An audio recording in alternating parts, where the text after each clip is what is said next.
Bueno, entonces, como les comentaba, vamos a hablar de Mateo 24. Creo que es lo que le da el sello o como la cereza del pastel de toda la palabra profética que hemos conocido este año, nada más y nada menos que lo que Jesús dijo sobre los tiempos del fin. Esto complementa mucho de lo que nosotros hemos hablado durante todo este año sobre profecía, la palabra de Dios, complementa también las parábolas pues, del reino, complementa también lo que vimos la última vez de quiénes son los verdaderos salvos y todo lo que está pasando con la iglesia en estos tiempos, cómo la iglesia se está viendo afectada por lo que a todos nos cogió de sorpresa. Y bueno, y aquí estamos para seguir entendiendo y conociendo cuáles son los planes que Dios tiene para nosotros en estos tiempos. Entonces vamos a hablar de Mateo 24, que son las profecías de Jesús de los tiempos del fin. Pero antes conozcamos sobre todo el libro de Mateo, algo muy rápido, conocer generalidades de este libro. Muchas veces nosotros lo repasamos o lo leemos como primer libro del Nuevo Testamento o el primer evangelio, pero resulta que tiene muchas más cosas que tal vez o no se nos han enseñado o han pasado muy rápido por nuestras vidas. Este libro de Mateo es dirigido casi todo a la nación y al pueblo de Israel. Entonces, por ahí comenzamos como diciendo, ops, ¿qué pasa? El propósito de Mateo, un gran israelita, era dejar documentado toda la vida de Jesús, pero con el fin de llamar la atención del pueblo de Israel. El libro se escribió aproximadamente en el año 50 después de Cristo. Claro, como toda la palabra es útil para enseñar, para redarguir, etcétera. Hay que estar muy atento cuando el libro se está dirigiendo a la iglesia porque definitivamente sí hay muchas cosas que aplican o que nos enseñan a nosotros como iglesia. Como les decía, la intención de Mateo era convencer a los israelitas que Jesús era el Mesías que ellos estaban esperando, que era el hijo de Abraham, hijo de David también, y que era heredero al trono de Israel. Si nosotros revisamos cómo comienza el libro de Mateo, desde Mateo 1, habla de toda la genealogía de Jesús por la parte del papá. Como estudiamos la otra vez, corresponde al linaje real. Hay dos tipos de linaje. En la Biblia se habla en el libro de Mateo por el linaje del papá, pero también se nos habla en el libro de Lucas, que es el linaje legal. En este caso, él quiere convencer a los israelitas de que Jesús era el heredero al trono, heredero a la corona. Entonces él le explica al lector que son 14 generaciones desde Abraham a David, 14 generaciones desde David hasta Babilonia y 14 generaciones desde Babilonia hasta Jesús, como diciéndole a los israelitas, esto no es casualidad. Le habla a Israel que conocían en ese momento perfectamente las profecías. Y Mateo quiere usar esto, su propio lenguaje, para persuadirlos a ellos, diciéndoles a ellos, vea, Jesús viene a cumplir las profecías y él se encargó de explicar claramente cuáles eran las profecías que él estaba cumpliendo. Tan así es que en los primeros 4 capítulos, sí, 3, 4 capítulos, Mateo le dice 5 veces, dice, esto se dio para que se cumpliese lo dicho por el profeta, o esto se cumplió para que se cumpliera lo hablado en las profecías. O sea, él le decía a ellos, cuando Jesús hizo esto, por ejemplo, lo del linaje, era para cumplir las profecías. Cuando él hablaba que nació en Belén, era para cumplir las profecías, etcétera. Por ejemplo, cuando él le dice de Mateo 1, del 22 al 23, tú estás por ahí, María Luisa, para que leas el primer bloque azul que está ahí, si es tan amable. Después, Anabel. Mas tú, Belén Éfrata, aunque eres pequeña entre los millares de Judá, aún de ti me saldrá el que será gobernador en Israel, cuyas salidas han sido desde la antigüedad, desde la eternidad. Gracias, María Luisa. Ya te llamo otra vez. Dice, esto lo dice Mateo y corresponde a una profecía que dijo Miqueas en Miqueas 5:2, 700 años aproximadamente antes de Cristo. O sea, él comenzó a decirle a los israelitas cosas que ya ellos conocían, profecías que ellos estaban esperando. Entonces, esto está en Mateo 1 del 22 al 23. Entonces, Anabel, los dos que siguen, por favor. Cuando Israel era muchacho, yo lo amé y de Egipto llamé a mi hijo. Así ha dicho el Señor. Voz fue oída en Ramá, llanto y lloro amargo, Raquel que lamenta por sus hijos y no quiso ser consolada acerca de sus hijos porque perecieron. Gracias. Entonces, la primera que leyó Anabel es el cumplimiento de la profecía de Oseas 11:1, que fue dada 710 años aproximadamente antes de Cristo. Esto está en Mateo 2:15.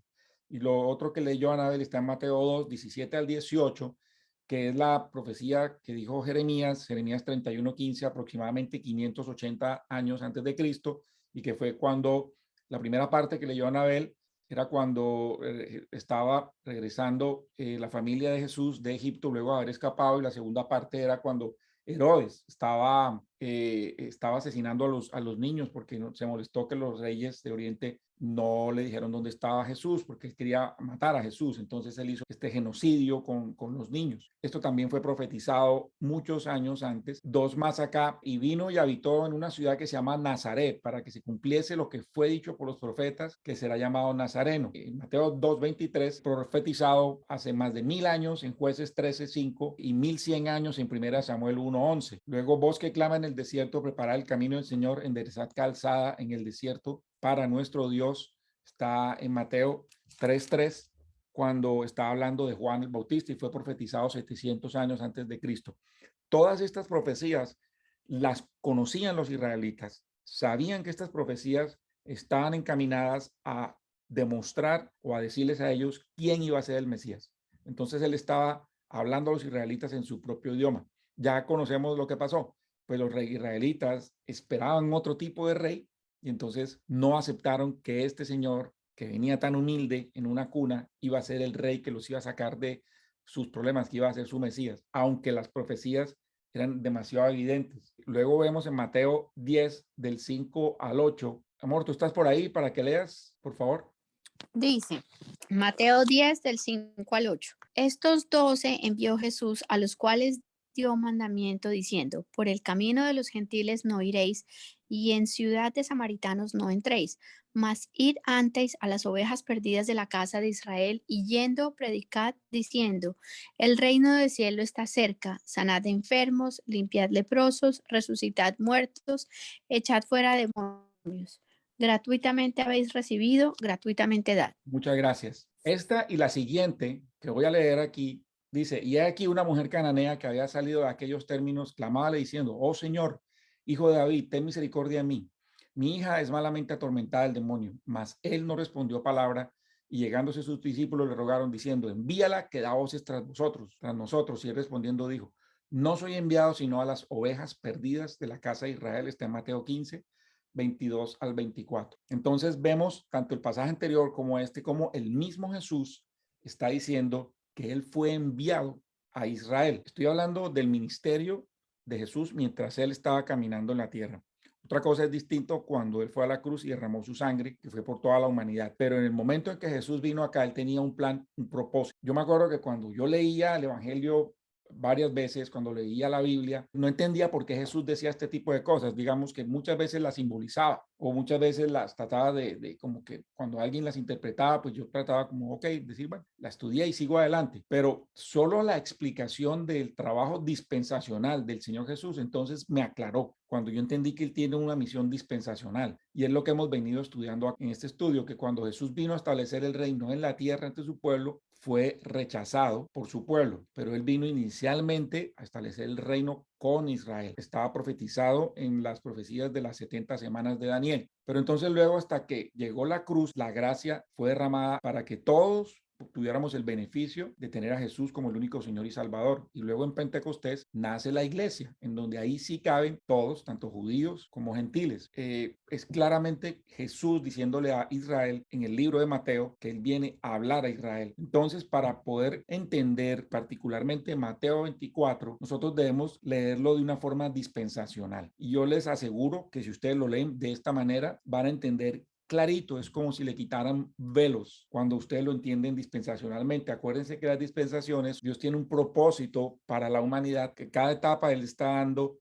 cierta información y ciertas responsabilidades a los seres humanos. Entonces, hasta aquí Jesús todavía estaba viviendo en el periodo de la ley, porque Jesús vino a cumplir la ley. Y entonces aquí todavía estamos en la dispensación de la ley, que cambia en el momento en que Jesús va a la cruz y muere por nosotros, en donde nace la dispensación de la gracia, que es donde ahí sí estamos nosotros nosotros parados en este momento. Continuando con Mateo 24, en el contexto, aquí vemos varias cosas. ¿Qué estaba sucediendo con Jesús en este momento? El Señor se encuentra a punto de terminar su ministerio aquí en la tierra. Ya han pasado varios años, no muchos, más o menos 3 años. Eran días en donde él le faltaba pocos días para ir a ser crucificado. Ya el libro de Mateo ha pasado por varias etapas de Jesús, en donde él hizo muchos milagros que eran esencialmente prodigios y señales para convencer a Israel, porque Israel solamente entendía a través de prodigios y señales. Esto viene de miles de años hacia atrás. Ya en este momento Jesús había escogido a sus discípulos, que luego los nombró apóstoles. Ya habían, por supuesto, varios cumplimientos proféticos. Ya el Señor había tenido la transfiguración, por ejemplo, en el monte de la transfiguración, en donde estaban Moisés y Elías, nuevamente 2 símbolos judíos, 2 símbolos israelitas,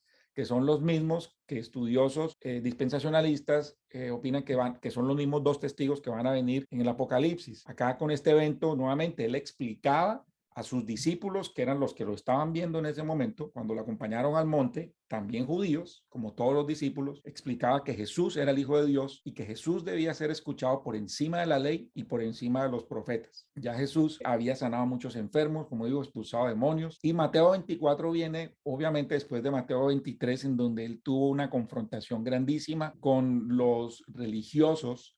Él ya había entrado triunfal a Jerusalén montado en una burrita. Él ya había echado a los mercaderes del templo, que fue en Mateo 21. Los capítulos 13, 20 y 22, entre otros, él ya había hablado de las parábolas del reino, que varias las vimos acá. Él ya había hablado del día de reposo en el capítulo 12, etcétera. Todo esto es esencialmente explicado, demostrado para los israelitas. Mateo 24 hace parte del Sermón del Monte, que está en los capítulos 24 y 25. Vamos a estudiar el libro de Mateo 24 hoy, donde vamos a ver asombrosamente cómo casi nada de Mateo 24 aplica a la iglesia. Casi todo aplica a Israel. ¿Cómo? Pues eso es lo que el Señor nos está mostrando ahora, solamente a partir del versículo 36 de Mateo 24 se aplica directamente a la iglesia, pero antes, desde un comienzo, aplica específicamente a Israel. A Israel. Tranquilos, espérense y van a ver que no van a quedar defraudados. Y esto es como una introducción. ¿Tienen alguna pregunta? Yo solo quería agregar algo más para lo que tú estabas diciendo, de que estaba profetizado incluso el nacimiento de Jesús. Lo acabo de compartir el versículo en el chat del grupo, en donde Isaías 7:14 dice así exactamente, Isaías 7:14: por tanto el Señor mismo os dará señal, y de aquí que la Virgen concebirá y dará a luz un hijo que se llamará su nombre Emmanuel. Solamente quería agregar ese. Sí, muchas profecías. Aquí hay demasiadas profecías, no las alcanzo a mencionar todas porque así es. Vamos a ver cómo, pero sí es cierto, o sea, de hecho esa sola profecía matemáticamente o probabilísticamente es imposible que se cumpliera en una persona. Y sumemos todas las profecías que se cumplieron en la venida de Jesús, da imposible que un ser humano las hubiera cumplido, pero aún así los israelitas no entendían.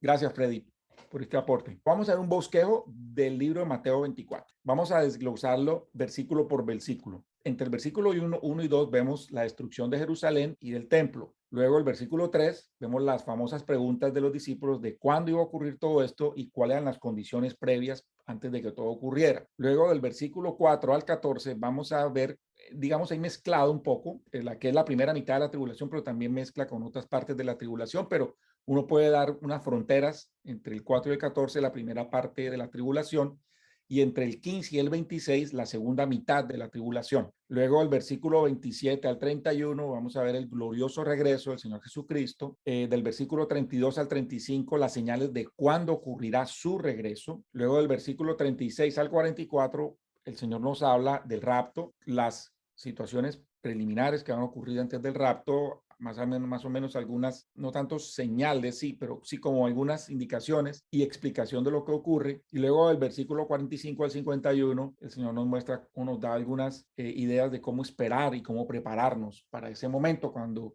todo esto comenzó a ocurrir. Miremos acá entonces la primera parte, Mateo 24:1. Mami, ¿usted está por ahí para que por favor nos lea qué dice aquí? No salido Jesús del templo, íbase y se llegaron sus discípulos para mostrarle los edificios del templo. Y Jesús les dijo, ¿no veis todas estas cosas? De cierto os digo que no será dejado aquí piedra sobre piedra que no sea derribada. Mateo 24:1.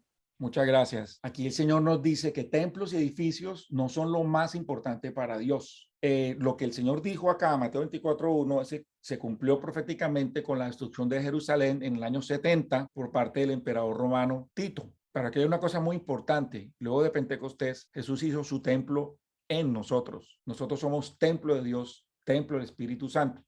Entonces, aquí el Señor quiere explicarles a ellos que miren, los edificios, los templos no es lo más importante. Luego vienen las preguntas de los discípulos, que está en Mateo 24, del 3 al 8. Y estando sentado él en el monte de los olivos o de las olivas, se llegaron a él los discípulos aparte diciendo, dinos, ¿cuándo serán estas cosas? ¿Y qué señal habrá de tu venida, coma, aquí enfatizo, y del fin del mundo? Y respondiendo Jesús, les dijo, mirad que nadie os engañe, porque vendrán muchos en mi nombre diciendo yo soy el Cristo y a muchos engañarán y oiréis de guerras y rumores de guerra.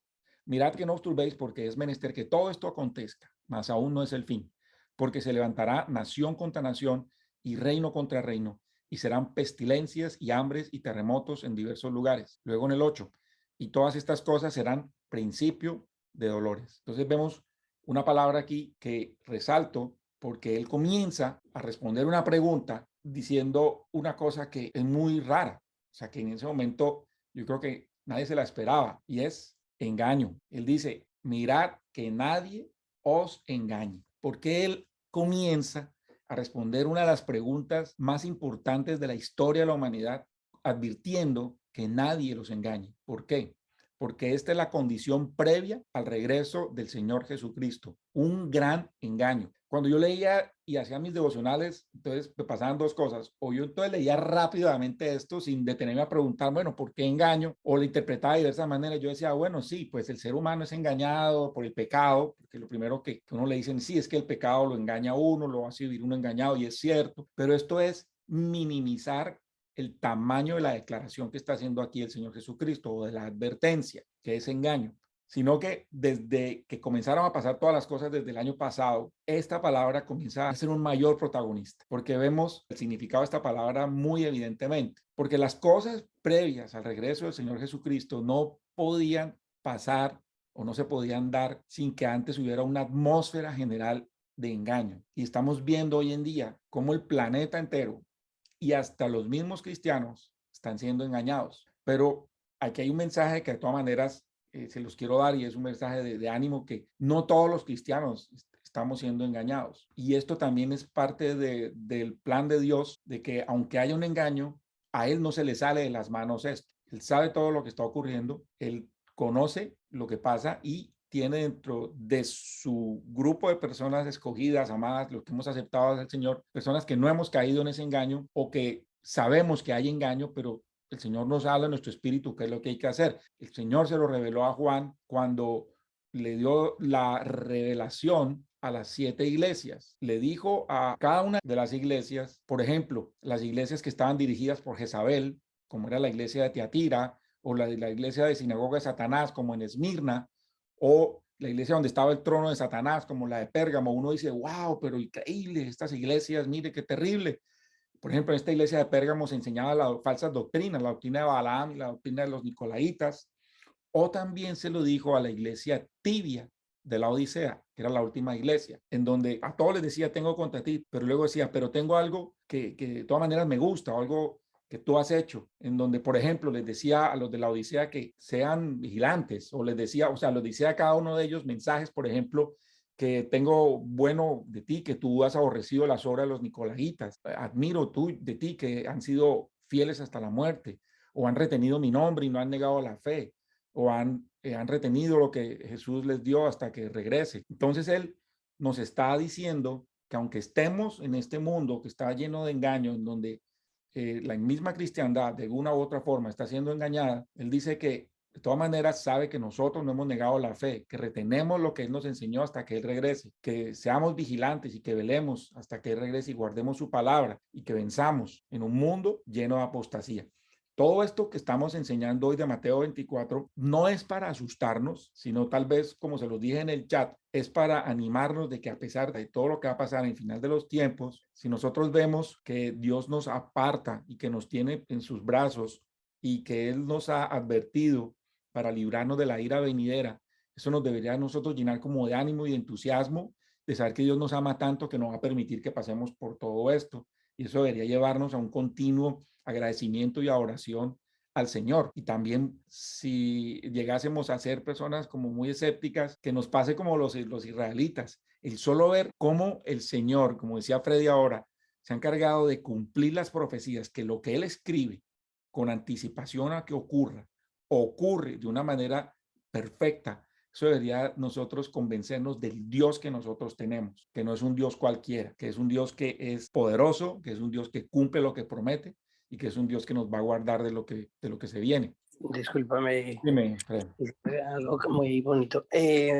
Algo que sí, tienes absolutamente toda la razón y precisamente eso que nos muestra esa parte de la destrucción del templo es como ver cómo Dios ya vio todas las páginas, Él sabe el final, cómo va a terminar todo y es ahí donde está la omnisciencia de Dios y cómo en algo en particular, como dice Jesús, en ese momento de la reconstrucción del templo, es la primera vez que utilizan particularmente cuando hay esta destrucción del templo que arrancan piedra sobre piedra, cada piedra no queda absolutamente ninguna piedra montada para poder volver otra vez a reconstruir Jerusalén. Es impresionante. Muchas gracias. Gracias. Vamos a hacer un paralelo a mano izquierda. Ustedes van a ver Mateo 24, algunos versículos. En los cajoncitos de la derecha van a ver cómo corresponden a algunos versículos del Apocalipsis. Entonces Jesús, luego de que advierte o dice que es importante que no nos dejemos engañar, entonces él comienza contestando la segunda parte de la pregunta. Dice, ¿qué señales de tu venida y del fin del mundo? Respecto a las señales de su venida, recordemos que su venida está dividida en dos partes. Primero, el rapto, cuando él no toca la tierra con sus pies, sino que recoge a la iglesia para verse con ella en el aire. Y segundo, el regreso glorioso. La primera parte, que es el rapto, estará muy sincronizado, muy cerca con el inicio de las señales del fin del mundo que conocemos hasta ahora, del mundo que hasta ahora hemos visto. A partir de aquí hay un paralelo espectacular entre Mateo 24 y el libro del Apocalipsis. Por ejemplo, entre Mateo 24:4 y Mateo 24:8, y aquí lo vamos a ver en esta gráfica, se comienza a explicar lo que ocurrirá al comienzo de la tribulación. Y es muy importante ver que la respuesta que Jesucristo está dando a estas preguntas de los discípulos se está dando en gran mayoría como un relato secuencial de hechos, pero solo hasta el versículo 36, él hace como una especie de pausa y hace una aclaración de cuáles serán los tiempos que van a preceder a que se encadenen todo este tipo de acontecimientos. Vamos a ver Mateo 24, del 4 al 5. Varios van a decir, yo soy el Cristo. Él dice, van a haber muchos anticristos, de los cuales el anticristo, con la A mayúscula, específicamente hablando del personaje, de uno solo, de que se va a venir a encargar de los últimos tiempos, el personaje de que ya hemos conocido y estudiado, ese será el más notorio de todos los anticristos, porque ha habido muchos anticristos. Entonces vemos en Apocalipsis 6:2, no se lo voy a leer todo porque si no se nos va a demorar mucho, pero así muy rápidamente, el Señor habla de que viene un caballo blanco, es con el primer sello. Entonces esto pertenece al primer sello. Apocalipsis 6 del 1 al 2 viene un hombre montado en un caballo blanco que tenía un arco, que se le dio una corona y salió victorioso para que venciera. Volviendo al tema, ¿no es curioso que primero él hable de engaño, pero luego él habla de la revelación del anticristo? Al conectar estas dos cosas, vemos que el engaño lo orquesta el anticristo y sus seguidores. Entonces, haciendo un análisis con lo que estamos viendo hoy en día, por eso es que nosotros podemos llegar a concluir que estamos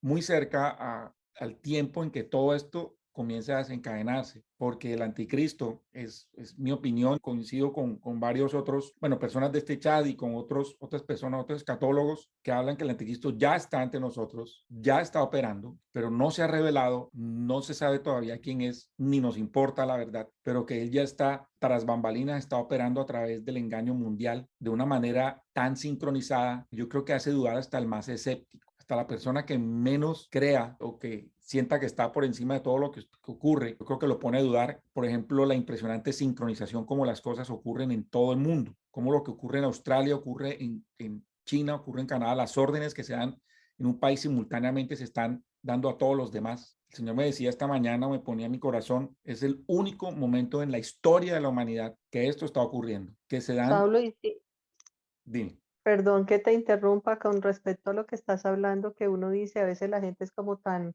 tan incrédula o como que no, eso no es relevante en estos momentos o no le dan la importancia pues que le deben dar de que realmente los tiempos sí están diferentes, sí están cambiando y que realmente lo que está en la palabra, o sea, se está cumpliendo todo lo que dice la palabra de Dios y que uno debe estar súper bien pilas y todo.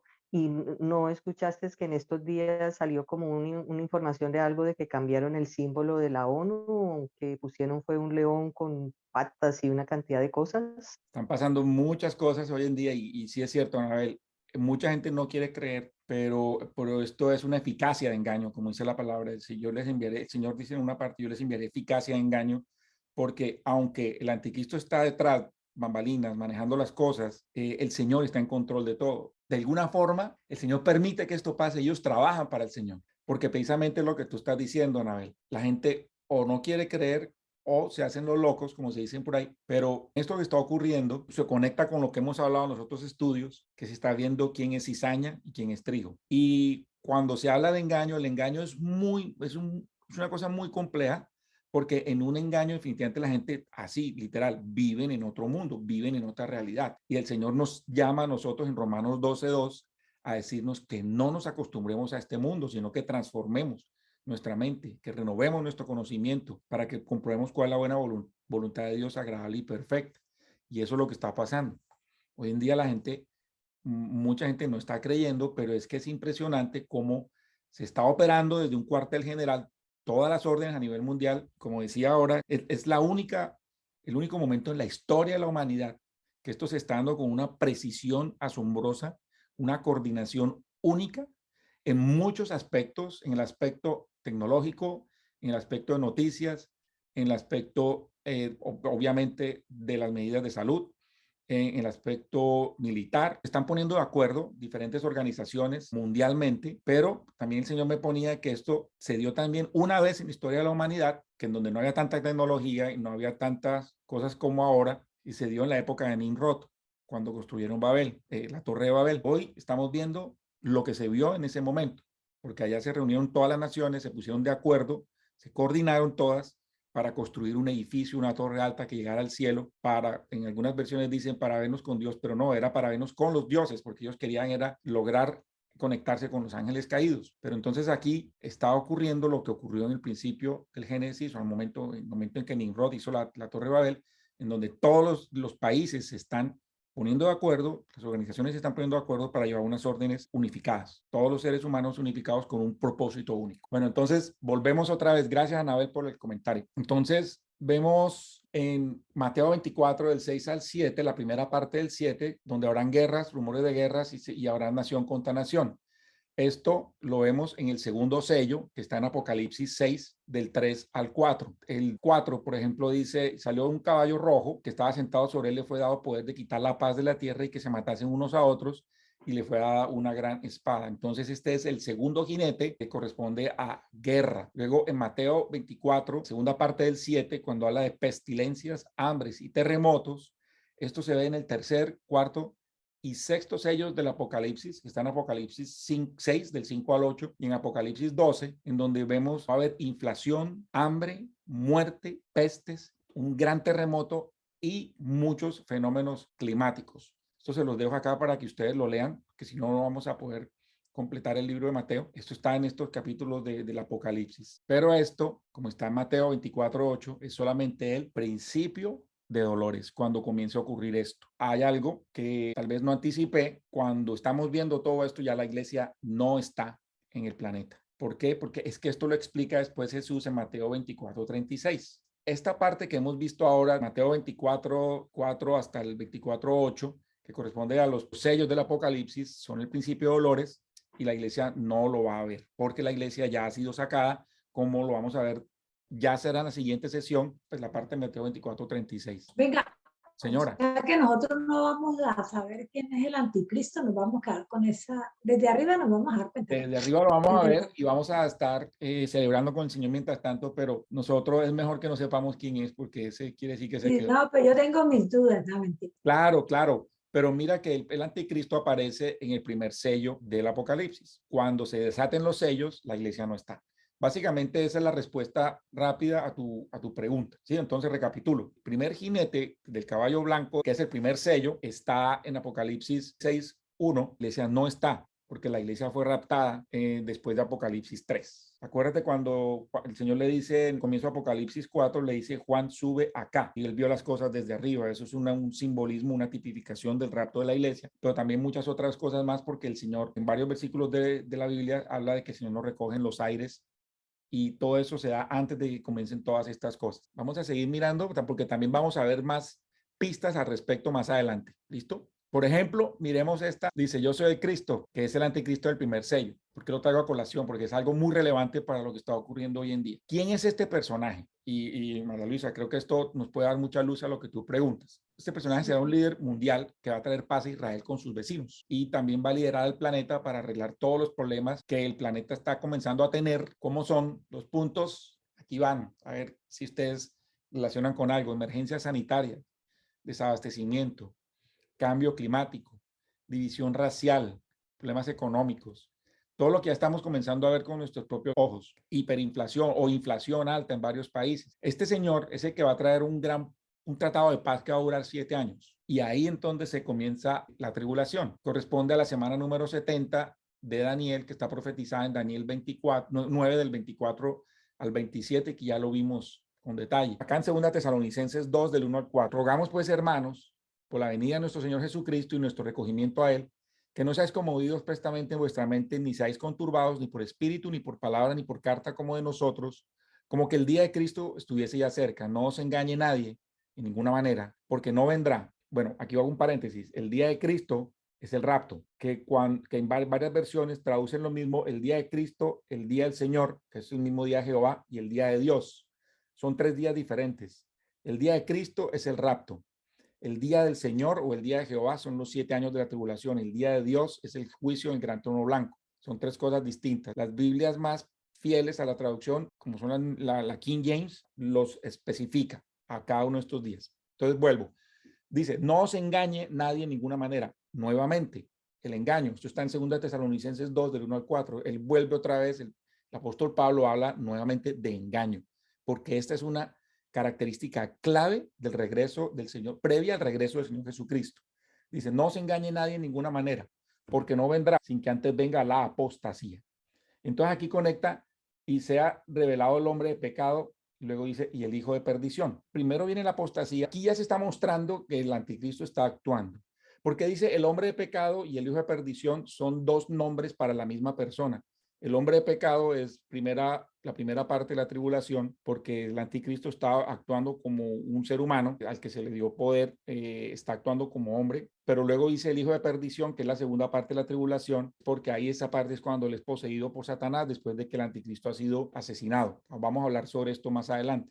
Dice, el que se opone y se exalta sobre todo lo que es llamado Dios o que es adorado, tanto que como Dios se asienta en el templo de Dios, mostrándose a sí mismo que Él es Dios.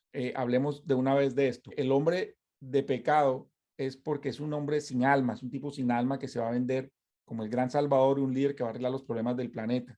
Este hombre de pecado es desalmado, no le va a importar asesinar al que sea, ancianos, niños, mujeres embarazadas, engañar, mentir, no le va a importar nada porque él va a implementar una agenda en donde él lo primero que tiene que hacer es destruir a las sociedades, ¿sí?, enteras, para que él salga como el salvador de la humanidad. Entonces es una agenda de destrucción. Esta es la primera parte. Aquí lo primero que hay es engaño y luego apostasía. Y en ese momentico, en esta coma, es cuando viene el Señor por nosotros. Y ahí es revelado el hombre de pecado en los primeros 3 años y medio y luego el hijo de perdición en los siguientes 3 años y medio. Yo no sé si aquí ven el cursor, pero esta parte de 2 Tesalonicenses 2, 3 se divide en engaño y luego habla apostasía y luego la revelación del hombre de pecado y luego el hijo de perdición. Es impresionante todo lo que está en una pequeña frase que uno muchas veces no lo ve. Cuando habla del hombre de pecado y el hijo de perdición y lo que les comenté ahora del asesinato, muchos creemos que es lo que le va a colmar la copa a los israelitas,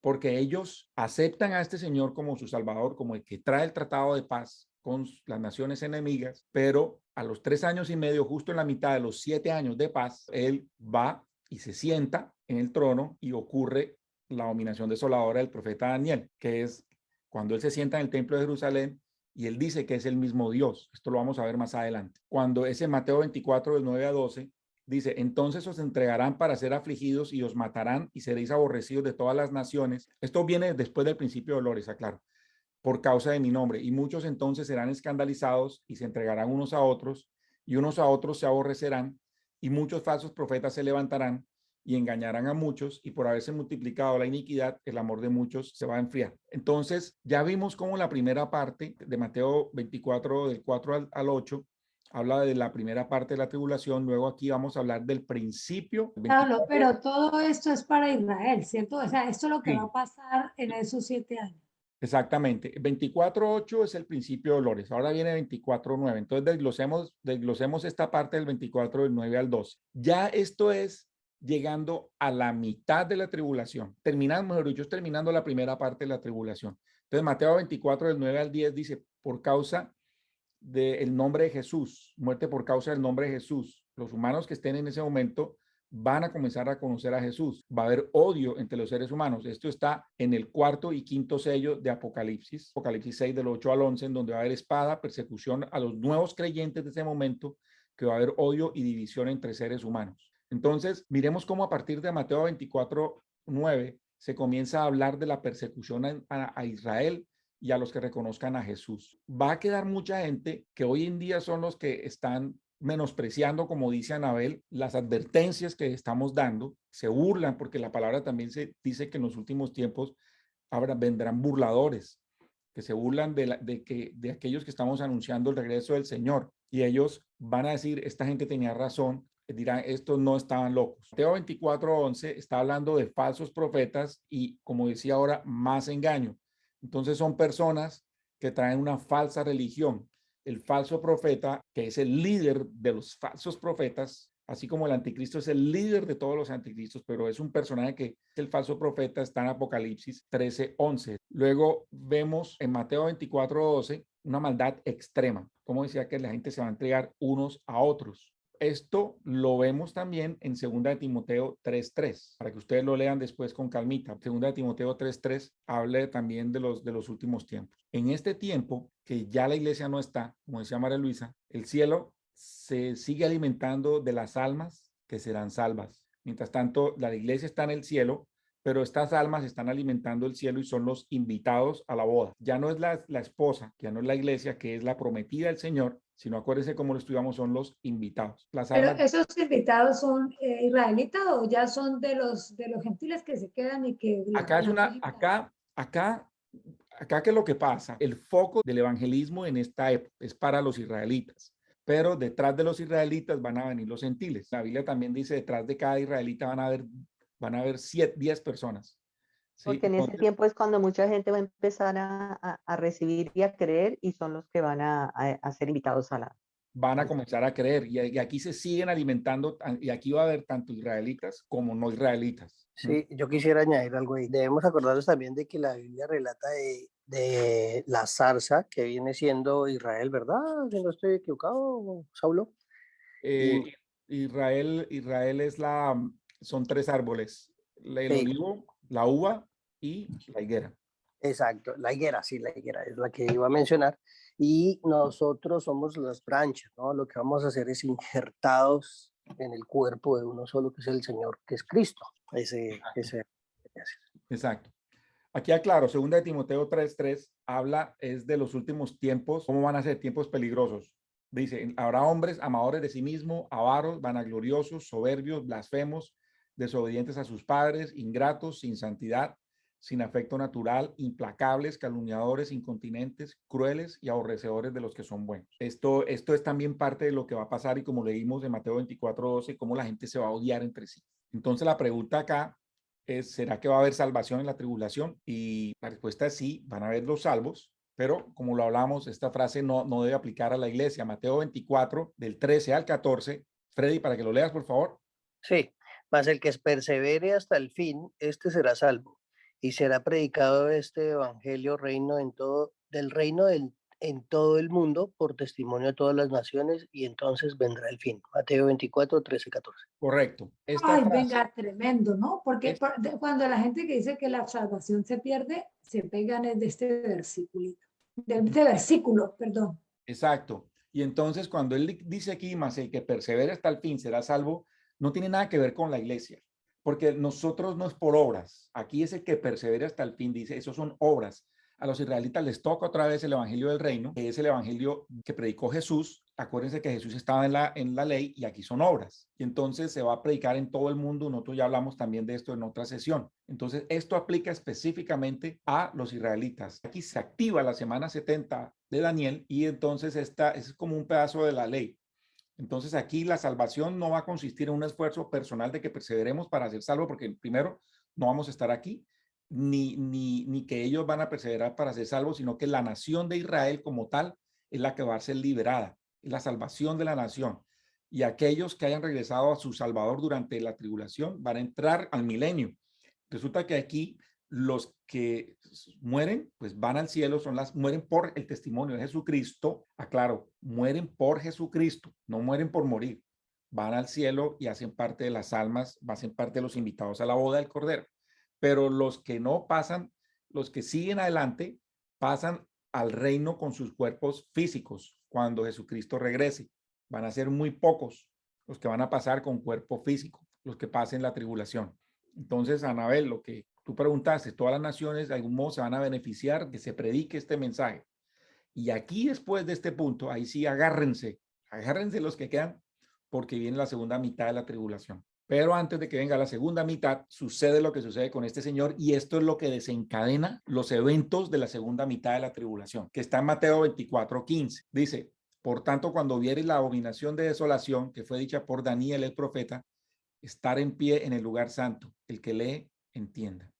Y entonces esto es lo que comentamos, es la abominación en el templo de Jerusalén, que aparece en Daniel 11, 31. Y serán puestos brazos de su parte y contaminarán el santuario de fortaleza y quitarán el continuo sacrificio y pondrán la abominación espantosa. Esto va a ocurrir en el templo de Jerusalén, que como comentaba Freddy, ya todo está prácticamente listo para su construcción.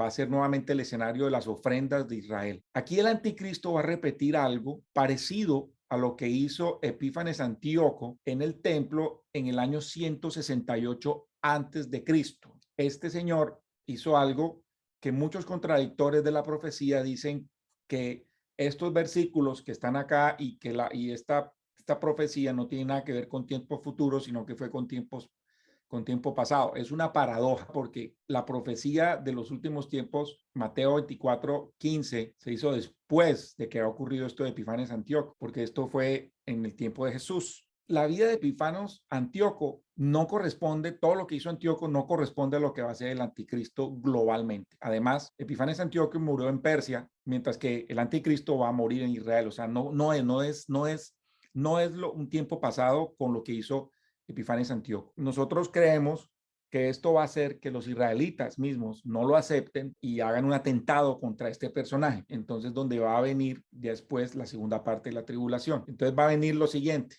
Dice, yo me paré sobre la arena del mar y vi una bestia subir del mar que tenía 7 cabezas y 10 cuernos, y sobre sus cuernos 10 coronas, y sobre las cabezas de ella un nombre de blasfemia. Acá habla de naciones, de reinos, gobernantes, mandatarios. No vamos a detenernos a explicarlo. Dice, y la bestia que vi, en este es el anticristo, era semejante a un leopardo, y sus pies como de oso y su boca como boca de león. Y el dragón le dio su poder y su silla y grande autoridad. Aquí es donde Satanás entra a hacer una posesión demoníaca sobre este personaje que fue asesinado o que va a ser asesinado y que de alguna forma va a revivir o va a simular una resurrección, porque a él le gusta simular o le gusta repetir lo que hizo el Señor.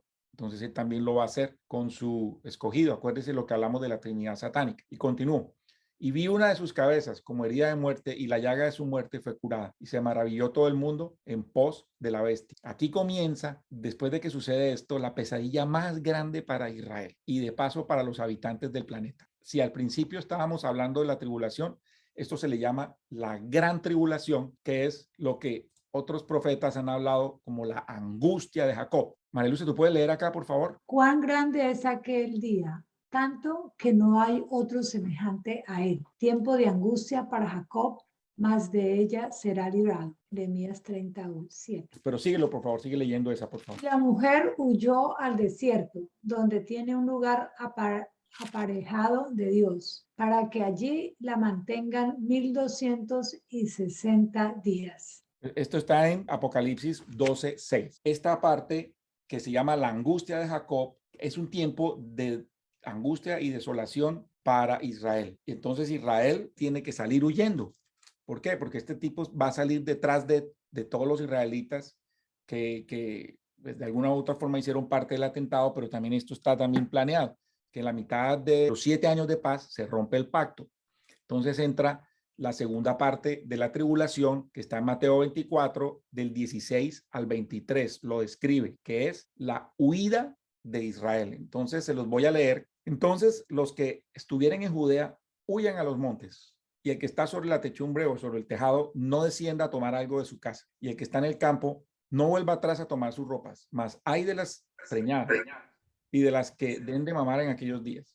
Orad pues que vuestra huida no sea en invierno ni en día sábado, porque habrá entonces grande tribulación, cual no fue desde el principio del mundo hasta ahora, ni será jamás. Y si aquellos días no fuesen acortados, ninguna carne sería salva, mas por causa de los escogidos, aquellos días serán acortados. Entonces, si alguien nos dijere, aquí está el Cristo o allí, no le creáis. Está en Mateo 24, del 16 al 23. Nuevamente, aplica a Israel. Habla de zona geográfica, que es Judea. Habla del Shabbat, del día sábado, y habla de que no sea en invierno. Está hablando específicamente de esta época, de esta parte de la geografía, y habla de Israel. Venga, aquí los escogidos no somos nosotros los cristianos, no, los escogidos aquí son los israelitas. No, claro, porque acuérdate que aquí ya nosotros no vamos a estar. Los escogidos ya estamos en el cielo. Los escogidos de la iglesia. Cuando habla de escogido es el Señor. Esto se relaciona con otros versículos que no los tengo acá, habla de que el Señor escogió a Israel como su pueblo precioso para su propósito. Entonces aquí habla de Israel. Aquí el Señor le está dando tastaza a los israelitas nuevamente. Está dando disciplina a los israelitas. La palabra dice que al que ama disciplina. Entonces aquí habla específicamente de ellos. Y ellos comienzan a mirar, ahí sí, ¿dónde está el Salvador? ¿Dónde está el Cristo? Pero todavía tienen que esperar un poquito más. Y cuando aquí habla de que si no fueran acortados los días, es porque de todas maneras, 3 años y medio no es nada en comparación con la historia de la humanidad, en comparación con la historia de la nación de Israel, que son miles de años. Esto es muy poco tiempo. Y el Señor se apiada de los israelitas, se apiada de los que están en ese momento acá, porque es que si no fuera, si durara más tiempo, se borra toda la población del planeta en este momento. Entonces el Señor de todas maneras es misericordioso. Continuando, hablando de esta parte, que es la segunda parte de la tribulación, en el 24 dice, porque se levantarán falsos cristos y falsos profetas y darán señales grandes y prodigios, de tal manera que engañarán, si fuese posible, aún a los escogidos. En este caso, hablando de Israel. ¿Qué palabra hay acá que vuelve a sonar? Entonces, engaño otra vez. Nuevamente, grandes señales y prodigios. ¿Para quién son las señales y prodigios? Para los israelitas. Para los israelitas. Quieren volver a engañar a los israelitas. Y aquí, os lo he dicho antes, así que si os dijere, aquí en el desierto está, no salgáis, aquí en los aposentos no lo creáis, porque como el relámpago que sale del oriente y se muestra hasta el occidente, así será también la venida del Hijo del Hombre. Y donde quiera que estuviese el cuerpo muerto, allí se juntarán también las águilas. Mateo 24, del 24 al 28. Esta profecía el Señor la cumple en Apocalipsis 19, 21. ¿Quién tiene Apocalipsis 19, 21 para que lo lea por ahí, por favor, que no lo traje yo acá? Acá lo tengo. ¿Cómo dice, Anabel? Espérate. 19, 21 dice. Y los demás fueron muertos con la espada que salía de la boca del que montaba el caballo, y todas las aves se saciaron de las carnes de ellos. Esto va a ser otro cumplimiento de la profecía fíjense dónde estamos ya, Apocalipsis 19:21. Falta, Sí, esa dime, Ana. Esa coincide con lo que estamos hablando de Mateo 24-28, o sea, se relaciona. Correcto, correcto. Entonces, ya faltan 3 capítulos para que se acabe el Apocalipsis o la revelación. Ya esto es al final del Apocalipsis. Hasta aquí en este punto, ya el Señor se saltó y llegó hasta el final. Él no habló mucho de lo que ocurrió. Esto lo hizo él en vida. Después, cuando él fue glorificado, fue al cielo, ya le reveló los detalles a Juan en el libro de Apocalipsis. Entonces, el Señor, cuando estuvo caminando en la tierra, en el ministerio terrenal de Jesús, hizo unas revelaciones, hizo algunas afirmaciones, pero no las hizo todas. ¿Por qué? Porque era la dispensación en la que él estaba.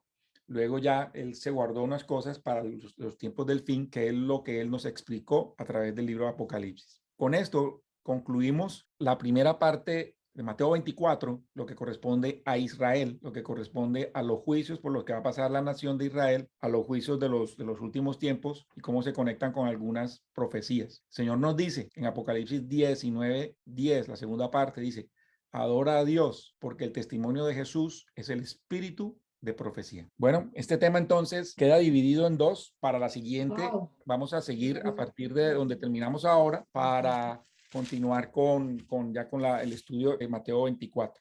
Súper, muchas gracias. Pero de chocolate. Este tema está buenísimo, sí. Claro, porque Está es un bien. libro, es una explicación que no está muy, o sea, no se da mucho así tan detallada, ¿no? Bueno, yo Muy no sé aquí. interesante, Saulo, porque realmente es como tú dijiste al principio, se presenta para mucha confusión y a todo el mundo. Pero pongamos yo hablando con mi hermana, porque mi hermana es ya bien católica y ellos sí tienen, pero un revuelto bien grande con esto de las dispensaciones. Claro, claro. Sí, pues las dispensaciones es bueno verlas por el lado de que nos ayuda a nosotros a aclarar muchas cosas en donde, por ejemplo, como veíamos la vez pasada, En el tiempo en el que estamos. el tiempo en el que estamos, pero también algunas veces la gente dice, oye, pero un versículo contradice a otro, pero no es que se contradiga, sino que fueron dados en tiempos diferentes En tiempos diferentes, exacto. para los humanos lo administráramos de una forma diferente en el tiempo en que fue dado. Sí. Bueno, entonces, eso es todo por ahora. Los espero. Nos vemos en la siguiente, que es dentro de 2 semanas. Mateo 24, ya la última parte. Y esa será ya la última sesión del año. Entonces, les anticipo de una vez para luego irnos a tener un tiempo de digamos, el fin de año, etcétera. De Y nos vamos relax, de bien, descanso y de compartir en familia. nos vamos bien recargados con bastante palabra para la casa. Qué bendición. Muchísimas gracias, Saulo. Bueno, Gracias, si Pablo. quieren, oramos para entregar este tiempo. ¿Listo? Sí. Listo. Bueno, Señor, te damos gracias por tu palabra. Gracias, Señor, porque tu palabra es vida, es lámpara a nuestros pies, nos ayuda a caminar o nos guía en el camino. Gracias, Señor, porque tú amas demasiado a tu iglesia, nos amas mucho y nos has escogido para estos tiempos. Te pedimos, Señor, que podamos interiorizar lo que conocimos. Te pedimos, Señor, que tú aumentes las personas que irán a ser salvas. Te pedimos, Señor, que tu evangelio, en este momento el evangelio de la gracia, toque corazones, que esto que acabamos de ver ahora, para las personas que no pudieron verlo, que lo van a ver también en las redes, que toque los corazones y que reconozcan a Jesucristo como el único Señor y Salvador, al que debemos entregar nuestras vidas, que murió por nosotros. Y aunque fue israelita, y aunque vino a los suyos, y los suyos no lo recibieron, sabemos que después de que Él murió en la cruz, en ese momento nos regaló a nosotros también la gracia. Por su sangre nuestros pecados fueron borrados y podemos nosotros tener acceso a la eternidad, vivir una eternidad con Dios. Gracias, Señor, por tus propósitos con nosotros y porque tus misericordias se renuevan cada mañana y cada día, Señor. Te entregamos este tiempo, te entregamos, Señor, estos días, estas semanas que vienen, en el nombre de Jesús. Amén y amén.